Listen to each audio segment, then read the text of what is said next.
Welcome to Hints for Better Health. I'm Carmen Long, Area Extension Agent for Family and Consumer Sciences with North Carolina Cooperative Extension. And I'm Lauren Edwards-Barraclough, Nutrition Graduate Student and Intern with the Alleghany Center of Cooperative Extension. Today, we are going to rethink our sweets. Where does the sugar we consume come from? We might be surprised. This is especially important for our diabetic community and for those of us that are trying to lose weight. There are about 15 teaspoons of added sugar in just one 20-ounce soft drink. If we drink just 2 of these a day in 1 month, that would equal 5 gallons of soft drink and 5 pounds of added sugar. That is a lot of extra calories with no real nutritional benefit. One of the things that we think about when it comes to soft drinks is that people are probably still going to want to have something a little bit different. Sure. So what would be some other options that we might think of? You know, Carmen, just a small serving of fruit juice mixed with seltzer water might be a great way to maybe give that drink a little bit more fizz than what just plain water would be. So sparkling water would be a great idea. We could actually even take plain water and add some fruit to it, infuse the water that way to give it a little bit more flavor. Some of the herbal teas, do you think that might be a possibility? I was just going to say, even my kids like the apple tea and the peach tea, when we make it hot and then let it cool, they enjoy that for their morning juice. So there's a lot of options. We just have to plan ahead a little bit. And it's important that we do plan ahead because all that added sugar is add up quickly. Yes, and when that sugar is added to our processed or prepared foods, it can cause problems. Often we'll think of that as causing tooth decay, obesity, might be linked to diabetes, but it really goes even further than that.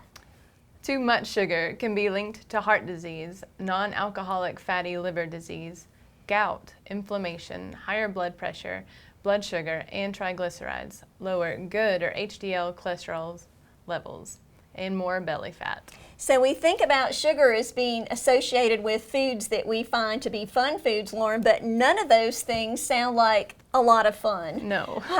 Sugar is actually a carbohydrate found naturally in milk, grains, fruits, and vegetables. But the foods that have these natural sugars also provide nutritional benefits. So we're really not as concerned about those as the foods that have added sugars. Added sugars. That's right, Carmen. The American Heart Association recommends that women have no more than 6 teaspoons and men no more than 9 teaspoons of added sugars per day. However, the average American consumes about 23 teaspoons of added sugar per day. And that is really scary, especially when we think of some of our breakfast choices. A lot of our breakfast choices have a lot of added sugar. If we think maybe if we had a pancake or a waffle, that syrup would be added sugars. Right. And Carmen, even a cup and a half would fill up a cereal bowl when a serving is half a cup. And you think of the added sugars in the sugary cereals that we have, you've already exceeded the limit for your day. So let's think about maybe some tips that we could share that would help people to cut back on that added sugar. And one of those would be to start with just by reading our labels. Much of the sugar that we eat is in those processed foods, and sometimes we don't even taste that sugar. It really doesn't even taste sweet. That's true, Carmen. The ingredient list may be deceiving. Sugar may be listed in multiple ways. Corn syrup, molasses, and anything that ends in ose is another word for sugar, like fructose, dextrose, glucose, and sucrose. Lots of different kinds. Sometimes manufacturers may actually break apart those different kinds of sugars so that it doesn't have to be listed as that first thing on the ingredient label. Choose foods in their natural form when possible, as opposed to highly processed foods. And then once again, just try to limit your sweets, sugary beverages, and foods that are high in added sugars. One of the positives I think that we have to look forward to is that the new food label is actually going to break out that added sugar category so people will really know what extra they're getting. That needs to happen. We are all busy in the mornings. Find something easy and delicious to start your day off right. Do you have any ideas of things that work well for you and your busy family?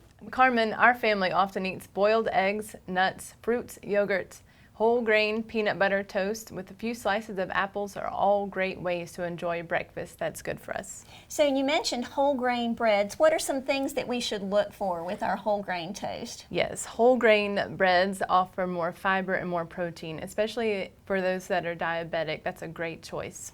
Well, and when we think about trying to combine that protein with our carbohydrates, that kind of balances things out and it helps keep us full. Absolutely. If we can choose unsweetened versions of yogurt, oatmeal, and then just add a little bit of sweetness on our own, that's a great idea. So one of my favorites is to just take oatmeal, and this is a half a cup serving of oatmeal, which is what the box says to make as a serving, but for a person who has diabetes, we probably would want to reduce that down. A third of a cup of oatmeal makes a nice size bowl, and that might be enough to satisfy you, especially if you stir some peanut butter in there and add some banana slices. It gives us that nice little bit of flavor without adding a lot of extra sugar. You can even sprinkle some cinnamon on the top for a little bit extra. Definitely different than the oatmeal I grew up with lots of brown sugar. So a healthier option. This sounds like something that my kids would actually eat. You'll have to give it a try. For more helpful tips, watch the next segment of Hints for Better Health or contact the Alleghany County Center of North Carolina Cooperative Extension. Our phone number is 336-372-5597 or check out our Facebook page. Thanks for watching. And see you next time.